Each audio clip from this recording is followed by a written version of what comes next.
முன்னாள் மத்திய அமைச்சராக இருந்த சிதம்பரம் சிவகங்கை தொகுதிக்கு எந்த நலத்திட்டத்தையும் கொண்டு வரவில்லை என பாஜக கூட்டணி வேட்பாளர் தேவநாதன் குற்றம் சாட்டியுள்ளார். மரியாதைக்குரிய அண்ணன் சிதம்பரம் அவர்கள் அமைச்சரானார், நிதித்துறை அமைச்சரானார், உள்துறை அமைச்சரானார், வணிக வரித்துறை அமைச்சரானார், உச்சபட்ச அதிகாரமிக்க அமைச்சர்களால் பதவி வந்தார் ஒழிய இந்த பாராளுமன்றத்திற்கு ஒரு தொழிற்சாலையாவது கொண்டு வந்தாரா?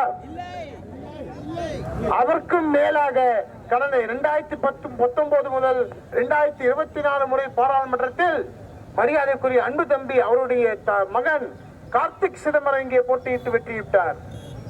ஆனால் இந்த தொகுதிக்கு ஒரு முறையாவது இங்கே வந்திருக்கிறாரா? உங்கள் கிராமங்களுக்கு வந்திருக்கிறாரா?